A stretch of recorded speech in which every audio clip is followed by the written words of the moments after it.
Private companies. So for what are private companies? First, let's see definition of private companies.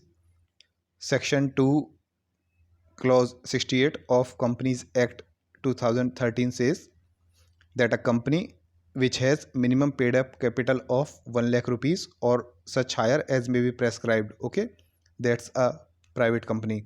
And by its articles it restricts right to transfer its shares if any.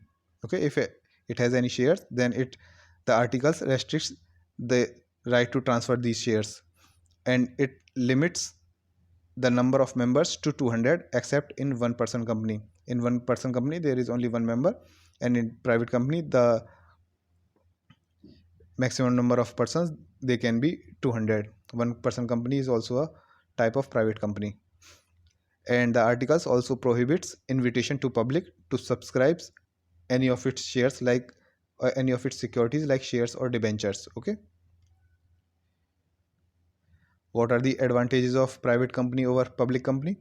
That private company requires only two members. Okay, only two members are sufficient to form a private company.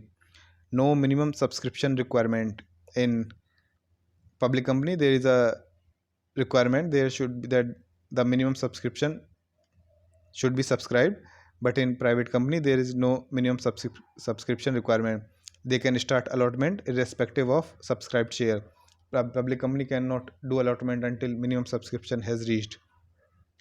In private company there is no requirement to file prospectus or statement in lieu of it, or to call statutory meeting, or to file statutory report. These are not required in private company. A private company is free to issue any kind of shares. A private company can allow disproportionate voting rights to its shareholders. Okay, the minimum number of directors in a private company they can be only two. In public company there the minimum number of directors is three.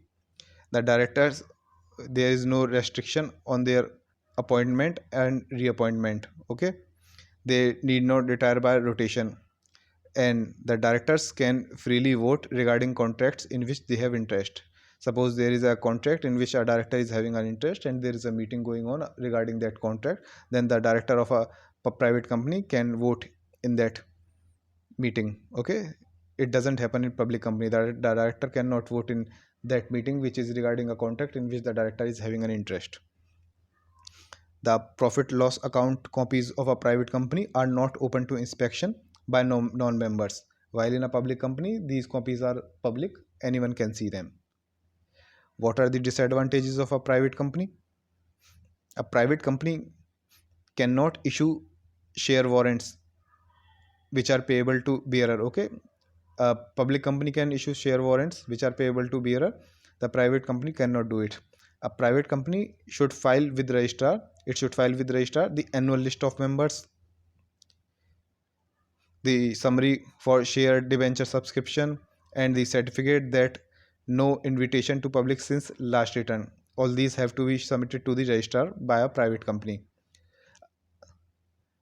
The member of a private company cannot appoint more than one proxy to attend and vote in company meeting. Okay, and the private company has to give to the registrar a certificate stating that the annual turnover in last 3 years has not reached 1 crore or more.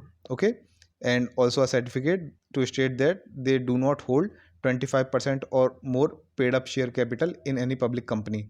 Okay, and also a certificate that no corporate body has held 25% or more of its paid up capital. Okay, this type of certificate has to be given by the private company to the registrar. These requirements are not for public company. So let's see the difference between public company and private company. The minimum number of persons required to form a company: in public company the minimum number of persons required to form are 7. In a private company it is 2. The maximum number of members allowed, the maximum numbers, there is no limit in a public company. For a private company the maximum number of members can be 200. The restrictions on transfer of shares: the public company there is no restriction on transfer of shares, their shares are traded publicly. and in private company there are restrictions on transfer of shares. Invitation to public to subscribe to its shares and debentures. Public company invites the public to subscribe to its shares and debentures, while in a private company they cannot invite public. The minimum number of directors in a public company it is 3, and in private company it is 2. The director has to file his consent to act as director. Okay, in public company he has to file his consent to act as director. There is no such requirement in a private company. To hold statutory meeting between 1 month and 6 months after commencing business. Okay, after commencing business, to hold statutory meeting between 1 month and 6 months, it is required in public company. There is no such requirement in a private company. To commence business, the public company has to get certificate by registrar. There is no such requirement in a private company. The directors having interest in any contract can participate and vote in meeting about this matter.